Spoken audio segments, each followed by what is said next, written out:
À Seattle, des enquêteurs espèrent qu'une tache de sang sur un drap les mènera à un tueur. Les spécialistes sauront-ils faire la lumière sur cette pièce à conviction?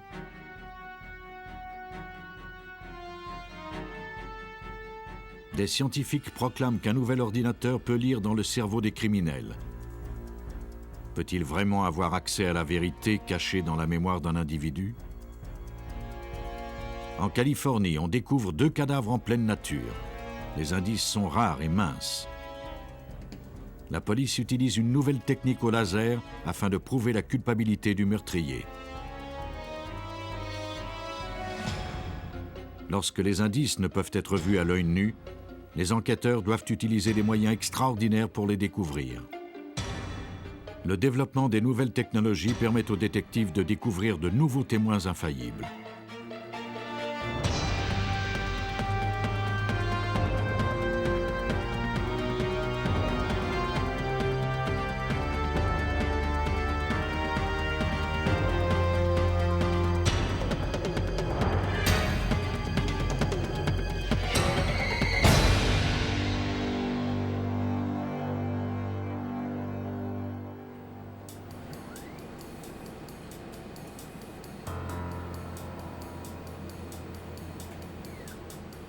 La criminalistique, qui regroupe les techniques mises en œuvre par la police et la justice pour établir la preuve d'un crime et identifier son auteur, est en perpétuelle évolution.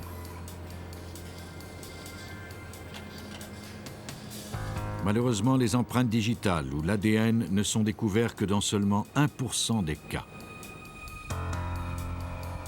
Lorsque les techniques éprouvées échouent, les enquêteurs doivent se tourner vers les technologies de pointe pour identifier des indices jusqu'alors invisibles.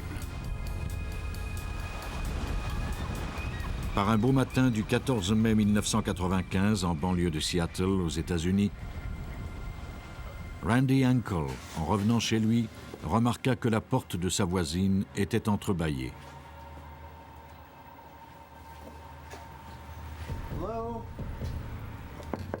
Il n'y aurait normalement pas prêté attention s'il n'avait pas remarqué la veille que la porte était déjà ouverte alors qu'il partait travailler.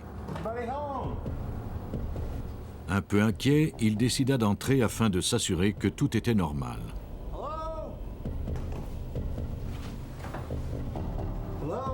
En entrant dans la chambre à coucher, il découvrit une scène d'horreur. Le corps d'une femme dans la trentaine gisait au pied du lit. Sa tête était recouverte d'un drap et un t-shirt était enroulé autour de son cou. Il y avait des taches de sang sur le tapis. Horrifié, il composa le 911. Yes, I'd like to report an emergency.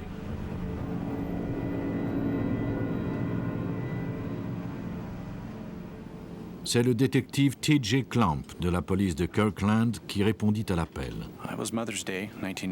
C'était le jour de la fête des mères 1995, vers 10h30 du matin. Je me préparais à sortir avec mon épouse et ma fille lorsque j'ai reçu un appel du poste de police qui me demandait de contacter le sergent Markle de la division des enquêtes. Il y avait eu une mort suspecte et tous les détectives étaient dépêchés sur les lieux du crime. All the detectives were being called in to investigate.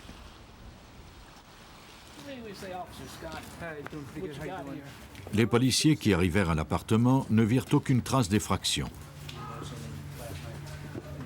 Au premier coup d'œil, rien n'indiquait qu'il y avait eu crime.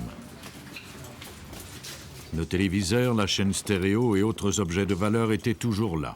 Rien n'avait été déplacé. Une fois arrivés sur les lieux et après avoir obtenu un mandat de perquisition, nous sommes entrés dans l'appartement. Et la première chose qui m'a frappé, c'est à quel point l'endroit était propre pour une scène du crime. C'était immaculé. Le meurtrier semblait avoir méticuleusement effacé toute trace de son passage. Les détectives se mirent à la recherche de quelques indices.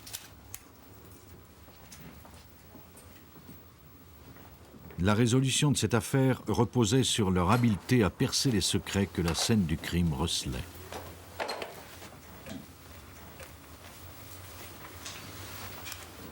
on découvrit un permis de conduire dans un fourre-tout. La victime fut identifiée comme étant Dawn Faring, une étudiante de l'Institut biblique luthérien qui vivait dans l'appartement depuis quelques mois. Une autopsie et l'analyse de sa raideur cadavérique confirmèrent que la victime était morte au cours des dernières 24 heures.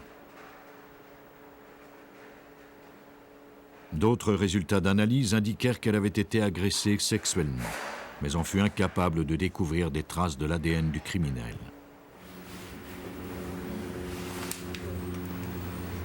L'enquêteur et ses collaborateurs recueillirent avec soin des indices. Ils emportèrent le drap ainsi que des sections du tapis tachées de sang en espérant que ces éléments leur donneraient des informations sur l'identité du meurtrier. Ils découvrirent du tabac et de la cendre près du lit. Comme la victime ne fumait pas, elle provenait sans doute du meurtrier. Elles ne furent malheureusement pas d'une grande utilité. Un autre indice de prime abord inutile fournit de précieuses informations. Pendant que nous cherchions des indices dans l'appartement, nous avons découvert une boîte de reçus. Dawn Faring était une personne très méticuleuse, très organisée. Elle conservait ses reçus et ses factures de téléphone. Un des reçus qu'elle a conservé était daté du 12 mai 1995, tard le soir. Elle avait acheté des provisions au supermarché du quartier.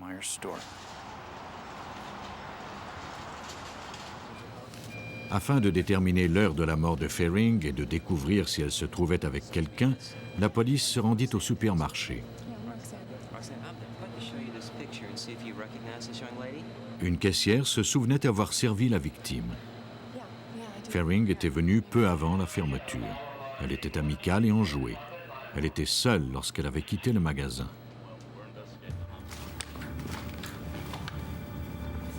Cette information ainsi que les indices recueillis sur la scène du crime permirent aux enquêteurs de reconstituer les dernières heures de la victime.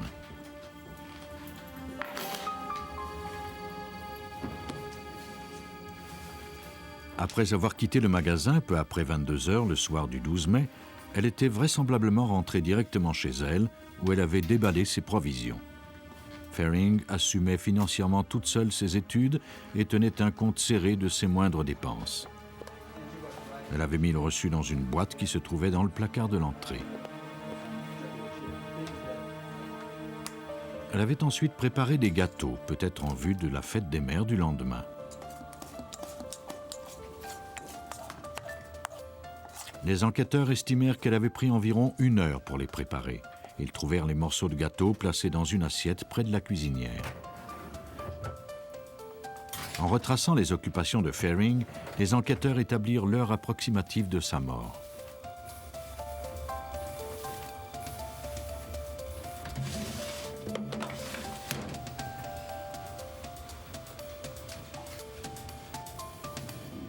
Ce calcul leur permettrait de savoir à quel moment le tueur avait agi.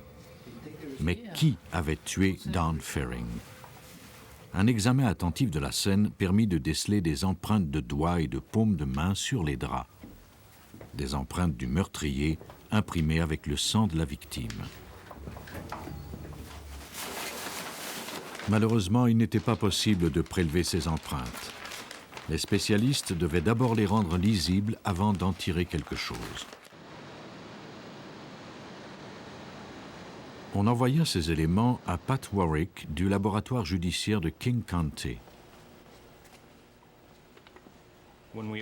Quand nous avons examiné ces indices, nous avons décelé la présence de fluide corporel sur le drap, mais tout détail était très difficile à discerner. L'empreinte était barbouillée et très pâle. Personne n'avait jamais tenté de prélever une empreinte sur du tissu auparavant, et ce cas-ci promettait d'être particulièrement ardu. Warwick croyait que son meilleur atout serait sans doute l'utilisation de l'amido black, un colorant utilisé par les spécialistes pour faire apparaître les protéines organiques telles que le sang. Mais ce colorant est généralement utilisé sur des surfaces non poreuses rigides. Son utilisation sur du tissu risquait de détruire une pièce à conviction importante. Warwick demanda conseil à des spécialistes du FBI. Ces derniers confirmèrent que l'analyse à l'amido black était sans doute la meilleure approche.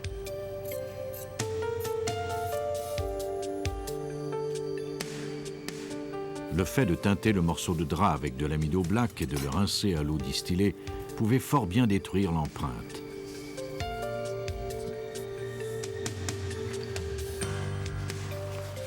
Cependant, si le procédé fonctionnait, Warwick aurait contribué à l'avancement de la criminalistique.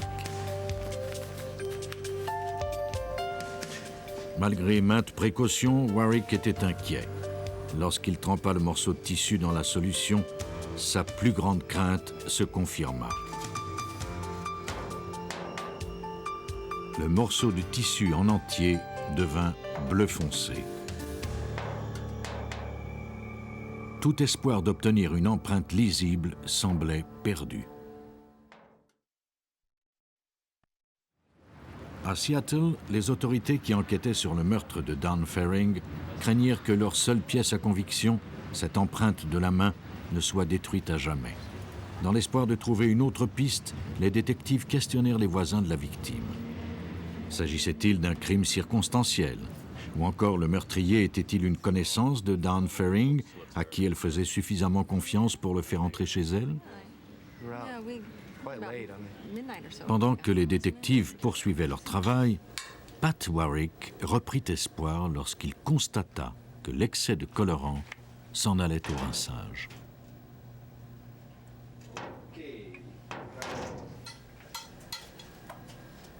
Comme il l'avait espéré, les taches de sang étaient devenues violettes. Malheureusement, le tissu avait viré au bleu pâle, ce qui rendait la lecture de l'empreinte difficile. Le motif du tissu se confondait avec les sillons de l'empreinte. L'analyse en devenait presque impossible. Warwick contacta son collègue Eric Berg, expert en traitement d'images et optimisation numérique du service de police de Tacoma.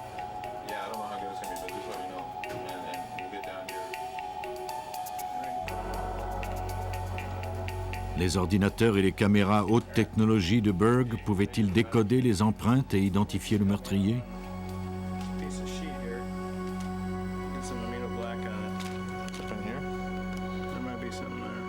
Berg se servit d'une caméra numérique pour photographier et télécharger l'empreinte dans son ordinateur. Cela lui donnerait la flexibilité nécessaire pour manipuler l'image.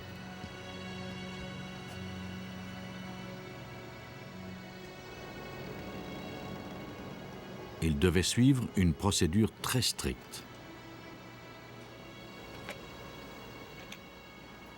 Les images étaient emmagasinées dans un système qui empêchait qu'elles soient modifiées. Le logiciel que nous utilisons respecte un standard d'encodage gouvernemental qui permet de prouver mathématiquement qu'une image provenant d'un dossier numérique n'a pas été altérée. Afin de conserver son image originale, il en tira une copie de travail. Il était maintenant prêt à nettoyer l'image, mais elle était en si mauvais état qu'il doutait de pouvoir en faire quelque chose. Les sillons de l'empreinte se confondaient avec le tissage du drap. Nous commencions à suivre un sillon sur l'image, et tout à coup, le tissage se confondait et dérangeait l'œil qui partait sur une tangente. On ne pouvait pas suivre un sillon sans être constamment dérangé par le motif du tissu. Notre plus gros problème était donc ce motif. Nous devions trouver un moyen de l'éliminer pour n'analyser que l'empreinte. Berg utilisa des filtres spéciaux dans l'espoir d'éliminer le motif. Bien que les filtres n'éliminèrent pas complètement le motif du tissage, ils le brouillèrent suffisamment pour rendre l'empreinte plus claire. Il faisait, pour améliorer l'empreinte, faisait naître un nouveau problème. Le brouillage du motif du tissu avait eu pour effet de réduire considérablement le contraste de l'image. Il ne savait pas encore s'il arriverait à décoder l'empreinte. Alors qu'Eric Berg poursuivait son travail, Les détectives de Kirkland, eux, continuaient à interroger les voisins de la victime.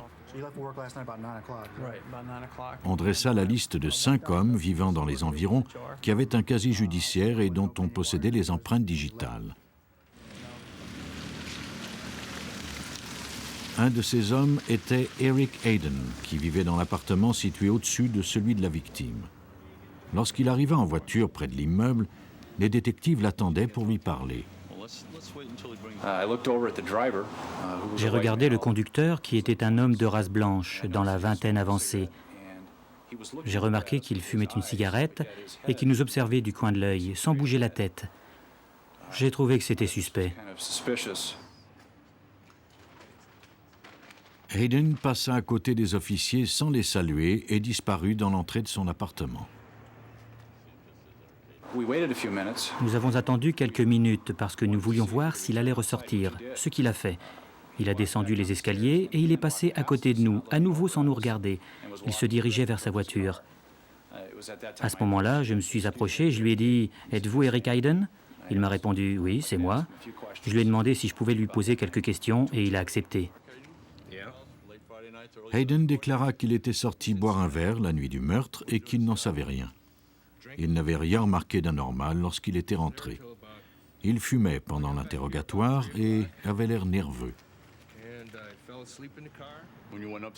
Mais l'argument de la nervosité ne suffirait pas à faire inculper Hayden. La police avait besoin de preuves concrètes et dépendait encore du travail d'Eric Berg. Dans son laboratoire, Berg avait transféré l'image de l'empreinte dans un autre programme informatique dont le procédé lui permit d'accroître la tonalité des sillons, un peu comme s'il réglait les contrastes sur un poste de télévision.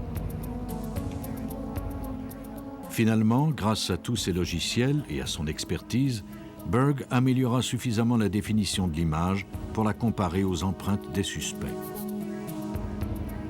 La police demanda à Warwick de vérifier les empreintes des 5 hommes qui vivaient dans les environs de la victime, dont bien sûr celle d'Eric Hayden. Ils nous ont donné le nom d'Eric Hayden et nous avons vérifié le dossier dans lequel se trouvaient ces empreintes. Nous les avons ensuite comparées. Lorsqu'on compare des empreintes et qu'on découvre qu'elles sont identiques, il y a un moment où, à titre d'analyste d'empreintes, nous sommes les seuls à savoir. Les détectives ne savent pas, personne ne sait, et cela nous apporte le sentiment d'avoir accompli notre devoir.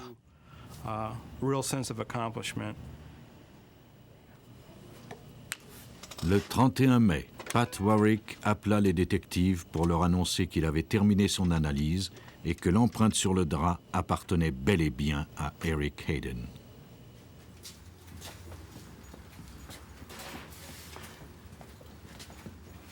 Le soir même, les détectives de Kirkland se rendirent à l'appartement de Hayden, munis d'un mandat de perquisition.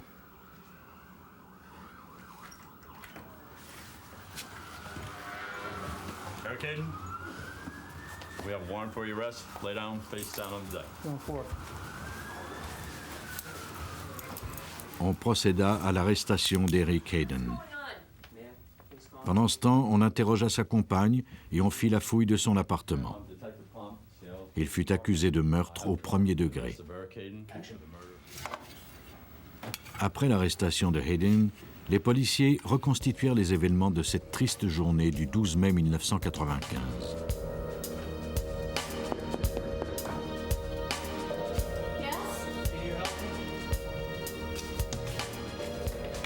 Eric Hayden était sans doute entré chez la victime sous un faux prétexte.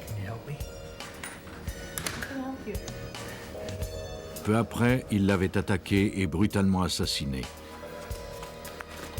À un certain moment, Hayden s'était attardé à fumer une cigarette qu'il avait déposée sur la table de nuit.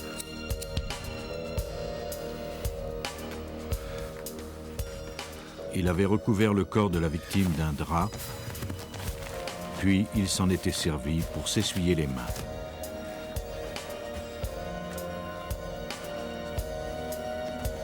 Lorsqu'il quitta les lieux, la porte ne put se refermer à cause d'une des pantoufles de la victime. C'est cette porte entr'ouverte qui avait éveillé la curiosité d'un voisin.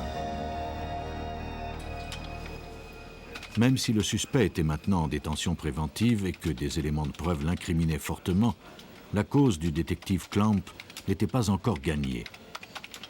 Les avocats de Hayden protestèrent contre cette nouvelle technologie trop récente pour être fiable.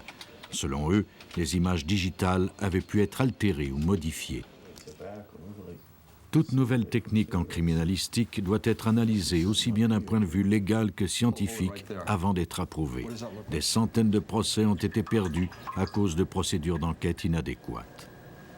L'argument principal de la défense reposait sur le fait qu'une image virtuelle incriminait peut-être à tort un homme innocent bien réel.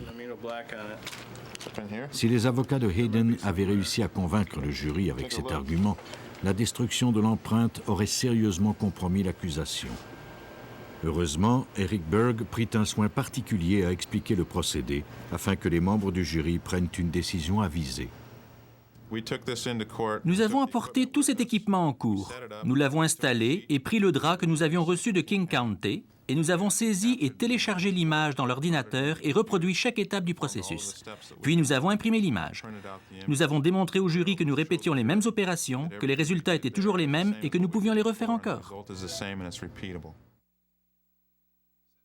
Le jury, satisfait du travail de mise en valeur digitale de Berg, rendit son verdict après seulement 3 heures de délibération, coupable de meurtre au premier degré. Certains criminels se donnent beaucoup de mal pour cacher leurs crimes, mais un meurtre n'est pas si facile à dissimuler. La criminalistique dispose de plus en plus d'armes pour les démasquer.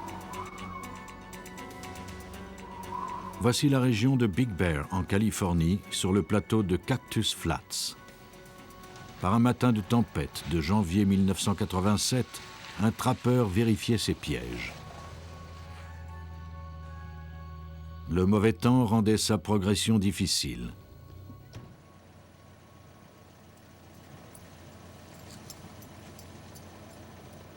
Vers 11 heures, il remarqua un objet long sous la couche de neige fraîche.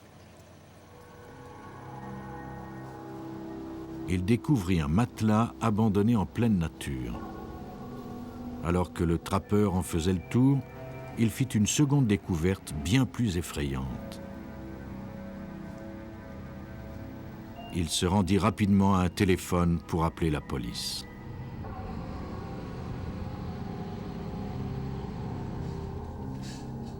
C'est le sergent affecté aux homicides Gary Stroop du bureau du shérif de San Bernardino qui fut dépêché sur les lieux. Quand nous sommes arrivés sur les lieux, il recommençait à neiger et il faisait moins 8 degrés. Nous avons travaillé le plus rapidement possible pour ne pas rester coincés là-bas. Sous le matelas se trouvaient 2 corps, ceux d'un homme et d'une femme, tous 2 assassinés. D'une certaine façon, la température avait joué en leur faveur puisqu'elle avait ralenti le processus de décomposition. Stroop eut la chance de trouver les corps intacts. Il y a beaucoup d'animaux dans cette région. Des ours, des pumas, des coyotes. S'il avait fait plus chaud, les animaux auraient probablement attaqué les corps.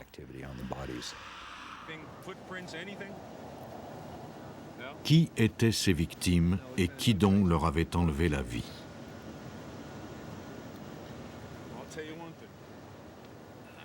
Les seuls indices dont il disposait étaient les corps des victimes et le matelas. L'homme portait un tatouage distinctif d'un genre apprécié par de nombreux détenus. Stroop demanda qu'on essaie de l'identifier grâce au dossier judiciaire. L'intuition du sergent Stroop se révéla juste. Les empreintes prélevées sur l'homme correspondaient à celles d'un ex-détenu du nom de Richard Crisson. La femme fut identifiée comme étant Shanna Thor, sa compagne. Les rapports d'autopsie indiquèrent que l'arme du crime était un fusil de chasse. Grâce au dossier du pénitencier, les détectives parvinrent à rejoindre et à interroger la famille de Richard Crisson.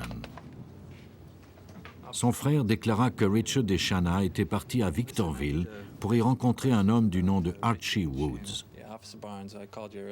Selon lui, Grayson revendait de la drogue pour le compte de Woods, qui était membre d'un gang de motards. Suite à cette information et à la vérification des antécédents de Woods, les détectives décidèrent d'enquêter davantage sur cet individu. La police se rendit chez lui. Sa maison était située dans un secteur isolé, à environ 30 km de l'endroit où on avait découvert les corps. Archie Woods n'était pas chez lui. Les détectives furent accueillis par sa compagne, Sherry Mills. Elle déclara aux deux hommes qu'elle ignorait où ils se trouvaient et accepta à contre-cœur de les faire entrer. Avant même qu'ils ne soient entrés dans la maison, quelque chose attira leur attention. Sur le perron, près de la porte d'entrée, ils remarquèrent deux taches qui ressemblaient à du sang. Il était trop tôt pour savoir si ces taches étaient importantes ou non. Les détectives espéraient obtenir des réponses à l'intérieur de la maison. Ils informèrent la compagne de Woods, Sherry Mills, qu'ils savaient que Shanna et Richard leur avaient rendu visite.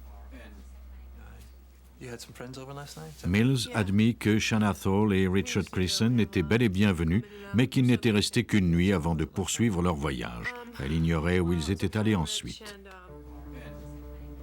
Les détectives découvrirent d'autres taches brunes qui ressemblaient à du sang à l'intérieur de la maison.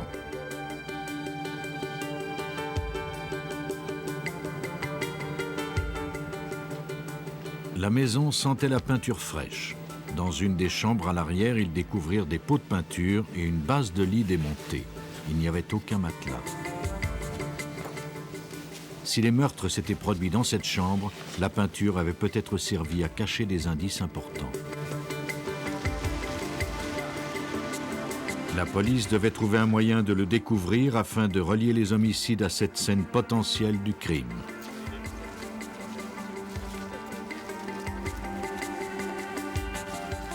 Les détectives obtinrent un mandat de perquisition, puis avisèrent l'unité du crime qu'il y avait un problème difficile à résoudre. À l'extérieur, ils remarquèrent la présence de traces de pneus très larges à profil bas, comme celles qu'aurait laissées une voiture de sport. La victime, Shanna Thole, avait été vue pour la dernière fois conduisant ce type de voiture. On examina les taches de sang visibles et on recueillit les indices. Malgré tout, les enquêteurs étaient coincés. Même si le sang découvert à la maison correspondait à celui de Thole et de Grayson, sa présence pouvait s'expliquer par un échange de coups. Il n'y en avait pas assez pour expliquer une fusillade.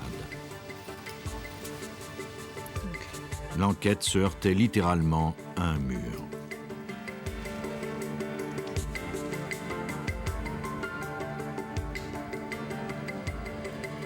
L'expert légiste David Stockwell, de la division d'enquête scientifique du bureau du shérif, pensait qu'une source de lumière alternative révélerait ce qui se trouvait sous la couche de peinture de la maison de Woods. La source de lumière alternative est un rayon laser à intensité variable utilisé pour éclairer les fluides corporels sur des vêtements ou des scènes du crime. Chaque fluide reflète une fréquence précise de lumière. Le réglage de la fréquence du rayon laser permet d'identifier des indices qui auraient normalement été invisibles à l'œil nu. Les spécialistes utilisent des lunettes teintées et des produits chimiques spéciaux qui rehaussent la réflexion des fluides afin de les faire luire sous le rayon laser. Ici, ces empreintes de sang sont trop ténues pour être vues à l'œil nu.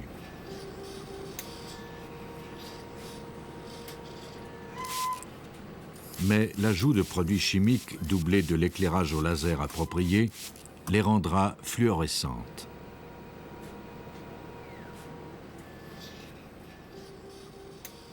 En théorie, du moins, les taches de sang devraient luire, même si elles étaient cachées derrière une couche de peinture, à condition qu'on utilise les bons produits chimiques et la fréquence laser appropriée.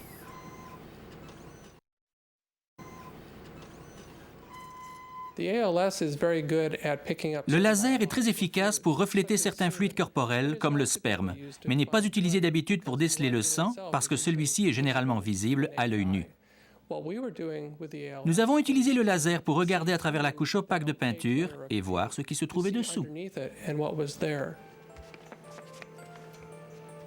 Mais cette façon inhabituelle d'utiliser ces instruments fonctionnerait-elle? La police de San Bernardino ne disposait pas de l'équipement approprié pour éclairer un mur entier simultanément. Elle effectua donc cette opération secteur par secteur dans l'espoir de découvrir des indices.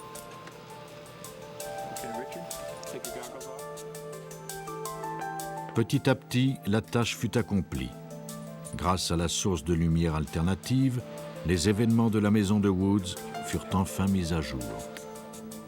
Une éclaboussure de sang jusqu'alors invisible se trouvait bel et bien sous la peinture fraîche. L'enquête avançait enfin. On pouvait maintenant analyser la forme de la tache de sang et déterminer ce qui était arrivé. Comme on peut le voir avec ce fluide coloré, le sang versé lors d'un meurtre peut être répandu de différentes façons. Il peut tomber goutte à goutte et produire des taches rondes. Le diamètre des gouttes dépendra de la longueur de leur parcours et de la quantité de sang répandu. S'il est projeté dans les airs, suite à une coupure, il formera une série de traînées. C'est ce qu'on appelle une projection. Dans le cas du sang découvert chez Archie Woods, les taches racontaient une toute autre histoire. Les plus grosses taches que j'ai jamais vues sur des scènes de crime sont produites par giclée artérielle. Et c'est ce que j'ai compris en voyant la taille de la tache sous la couche de peinture.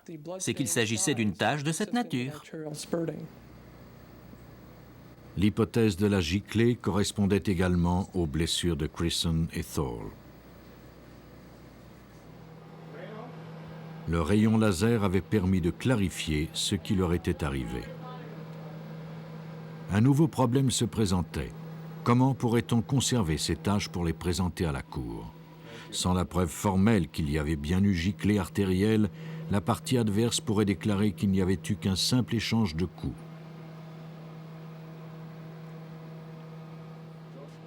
Il fallait trouver un moyen d'éclairer tout le mur simultanément afin d'en tirer une photographie.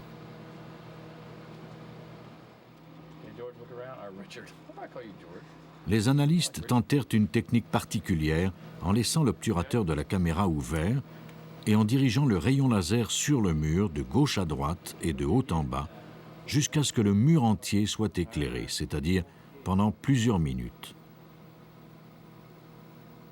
Une fois ces négatifs développés, les analystes avaient la photo espérée. Il s'agissait d'une bonne nouvelle pour le sergent Stroop.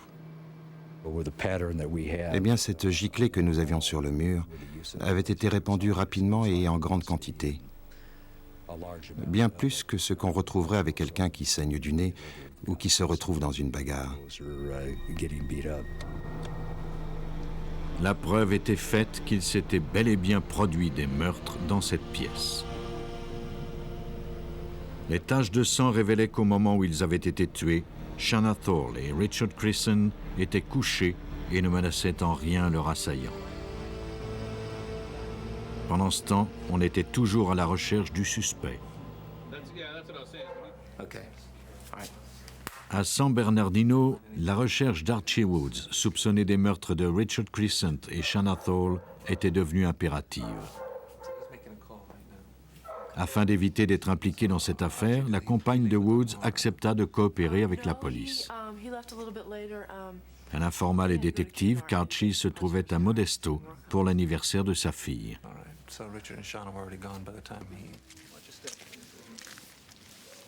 Le vendredi, au moment où le détective Stroop recueillait les indices chez Woods, ce dernier était arrêté dans un comté voisin pour port d'armes illégal.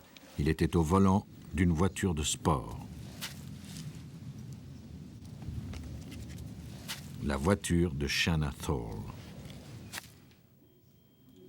Interrogé à la prison de San Bernardino, Woods soutint qu'il était innocent. Il déclara que ces meurtres avaient été commis par des membres de son gang de motards. Selon Woods, des membres de son gang lui avaient demandé d'attirer Richard Crescent chez lui. Il déclara qu'après l'arrivée de Crescent et Thole, il avait quitté la maison comme le lui avait ordonné le gang. Il refusa d'identifier les motards impliqués. Archie s'est entêté à raconter qu'il ne savait pas qui était venu chez lui, que les 2 victimes étaient en vie quand il était parti et mortes à son retour. Il n'a jamais voulu donner les noms des individus impliqués. Archie Woods déclara qu'il avait été pris de panique et qu'il avait abandonné les corps à Big Bear. Grâce au laser, la police avait découvert un indice crucial qui entachait quelque peu la version d'Archie.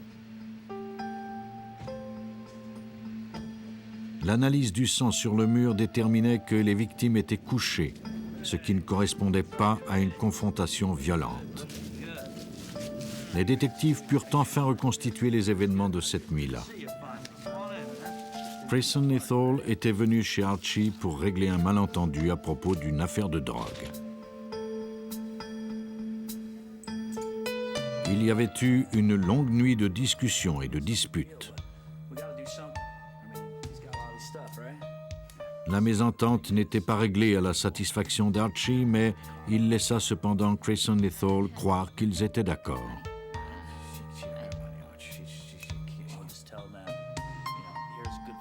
Le couple alla se coucher sans se douter du prix qu'allait leur coûter cette nuit-là.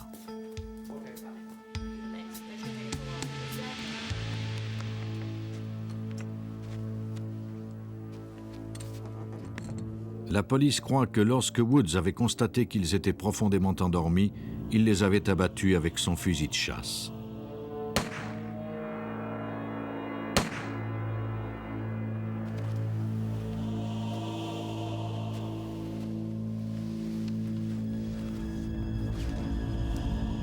Le seul élément de vérité dans la version de Woods était qu'il avait abandonné les corps ainsi que le matelas imbibé de sang à Big Bear, croyant que personne ne les découvrirait jamais. De retour chez lui, il avait commencé par nettoyer le mur, mais comme le sang ne partait pas, il l'avait recouvert d'une épaisse couche de peinture.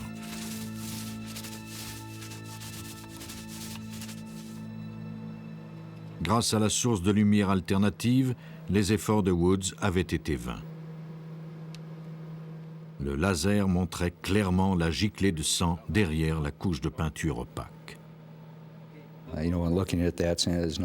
Quand j'ai vu ça, il n'y avait pas de doute dans mon esprit qu'ils avaient été tués là, dans ce lit, et que ça allait le démontrer ou nous aider à convaincre le jury de ce que nous savions. Et c'est ce qui est arrivé. Archie Woods fut condamné à 2 peines à perpétuité pour les meurtres de Richard Crescent et Shanna Thole. Larry Farwell est directeur et scientifique en chef au laboratoire de recherche sur le cerveau humain de Fairfield, dans l'Iowa. Il a développé une technique d'analyse appelée empreinte cérébrale qui, grâce à des appareils sophistiqués, décode les centres de mémoire du cerveau humain. Il croit que sa technique sera utilisée un jour pour prouver hors de tout doute la culpabilité de criminels. L'empreinte cérébrale est une méthode scientifique qui détermine si une certaine information est enregistrée dans le cerveau ou non. Si un individu a commis un crime, son cerveau contiendra des informations relatives au crime. Nous pouvons donc utiliser la technique de l'empreinte cérébrale pour déterminer scientifiquement s'il a commis le crime ou pas.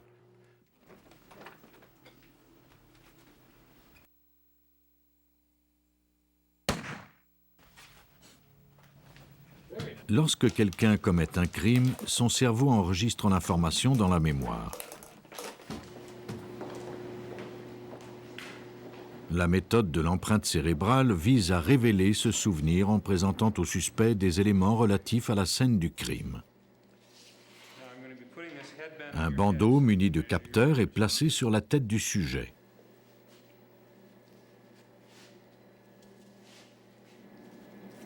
Une série d'images ou de mots est présentée à l'écran.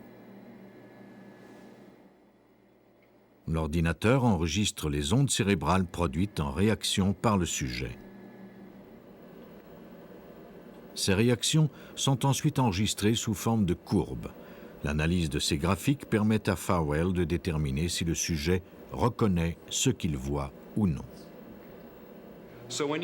Lorsqu'on se retrouve dans une situation où un crime a été commis, il y a certains détails à propos du crime que seul le meurtrier connaît. On peut donc vérifier si son cerveau contient l'information. Si oui, il était présent, sinon, il ne l'était pas. Le FBI joue un rôle majeur dans le développement et l'évaluation de cette nouvelle technologie. L'agence fédérale manifesta son intérêt dès qu'elle entendit parler du système de Farwell. Le FBI décida de tester l'empreinte cérébrale sur ses propres agents à ses bureaux de Quantico, en Virginie. Nous avons mené une étude sur des agents du FBI et le but de cette étude était de voir si nous pouvions déterminer si un individu était un agent du FBI ou non, grâce à ses ondes cérébrales. Si nous arrivions à déterminer qui était un agent du FBI, nous pourrions également déterminer si quelqu'un était un espion d'une agence étrangère ou un membre d'un groupe criminel, grâce aux réactions de son cerveau. Chaque sujet visionnait une série de mots sur l'écran d'un ordinateur. Plusieurs de ces mots étaient des acronymes ou des termes familiers aux seuls agents du FBI. On avait spécialement demandé aux agents de tout faire pour cacher à Farwell leur lien avec l'agence. Chaque réaction des participants fut mesurée grâce aux électrodes du bandeau. Les électrodes étaient branchées sur le logiciel d'analyse d'ondes cérébrales de Farwell. Nous avons donc présenté des stimuli, des locutions que seuls les agents du FBI reconnaîtraient à cause de leurs antécédents. Les agents les ont reconnus. Nous avons donc décelé les réactions cérébrales. Nous savions lesquels d'entre eux étaient du FBI. Le principe derrière le système d'empreinte cérébrale est fort simple. Farwell a découvert que les centres de mémoire du cerveau humain réagissent différemment à la vue de stimuli familiers.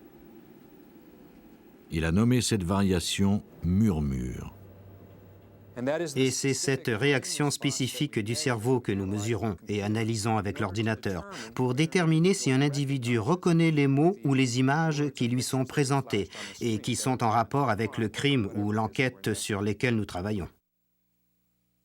Lorsque le sujet voit quelque chose apparaître à l'écran, son cerveau produit une onde cérébrale.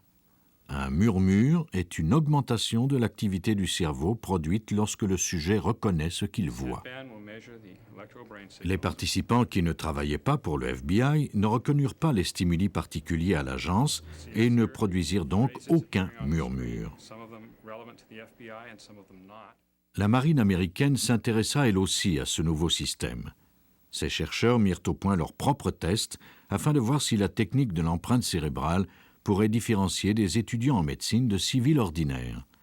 Ils utilisèrent une liste d'acronymes particuliers à la médecine et à l'armée. C'est le lieutenant-commandant René Hernandez qui était chargé de mener cette étude. Le test a été fidèle à 100%. Nous avons pu identifier chaque participant. L'astuce n'est pas de savoir si la méthode fonctionne, mais de savoir poser la bonne question. Parce que si nous n'avions pas utilisé de très bons acronymes que seuls les étudiants reconnaîtraient, nous n'aurions pas pu faire la différence entre les étudiants en médecine et l'équipe, par exemple. Donc il était très important d'être assez astucieux pour poser les bonnes questions parce que le cerveau répondra toujours avec honnêteté. La préparation minutieuse des mots et des images d'une séance de test est vitale si l'on veut obtenir des résultats probants. Les questions doivent être formulées de façon à ce que lorsque le murmure se produit, l'on sache exactement pourquoi. Dans le cas d'un meurtre, cependant, le témoin réagirait de la même façon que le criminel si on lui présentait l'arme du crime. Vous prenez deux personnes. Seulement l'une des deux a commis le crime et l'autre y a assisté. Les deux ont la même information emmagasinée dans leur cerveau. Il s'agit de poser les questions correctement. La préparation rigoureuse des tests de laboratoire est cruciale. Mais cette technique tiendrait-elle la route dans le cas d'une enquête criminelle? Le docteur Farwell pourrait-il vraiment lire dans le cerveau d'un meurtrier? Cette technique, qu'on dirait tout droit sortie d'un roman de science-fiction, pourrait bien être l'outil judiciaire le plus important du prochain siècle. De sérieuses questions subsistent sur l'application générale de l'invention du docteur Farwell. Un murmure serait-il présent chez un tueur qui a bu et qui a tout oublié, ou quelqu'un qui était en état de psychose au moment où il a enlevé la vie de sa victime? Dans de tels cas, peut-être l'empreinte cérébrale ne vaudrait-elle rien. Et qu'arriverait-il si peu après avoir commis son crime, un meurtrier était victime d'un traumatisme crânien? C'est exactement ce qui est arrivé au garde du corps, qui était dans la même voiture que Lady Diana. Tout le monde a cru qu'il tentait de cacher quelque chose, mais il a subi un tel traumatisme qu'il ne se souviendra sans doute jamais de l'événement, parce que son cerveau était trop en mauvais état pour enregistrer cette information dans la mémoire à long terme. Beaucoup de scientifiques et d'enquêteurs s'entendent pour dire que cette nouvelle technique de l'empreinte cérébrale est prometteuse. Dans le cas d'un meurtre sans aucun témoin, par exemple, le meurtrier serait la seule personne à avoir des informations précises sur le crime. Grâce à l'ordinateur du docteur Farwell, le cerveau du meurtrier lui-même pourrait bien servir de témoin à charge. La technologie nous apporte maintenant de nouvelles façons de découvrir des indices qui auraient été perdus, voire indéchiffrables, il y a quelques années seulement.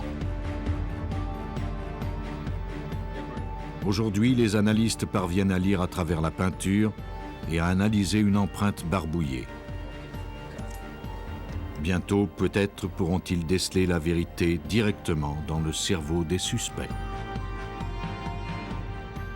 Nous ne pourrons sans doute jamais éliminer complètement le crime, mais les experts légistes mettent tous leurs moyens en œuvre pour y parvenir.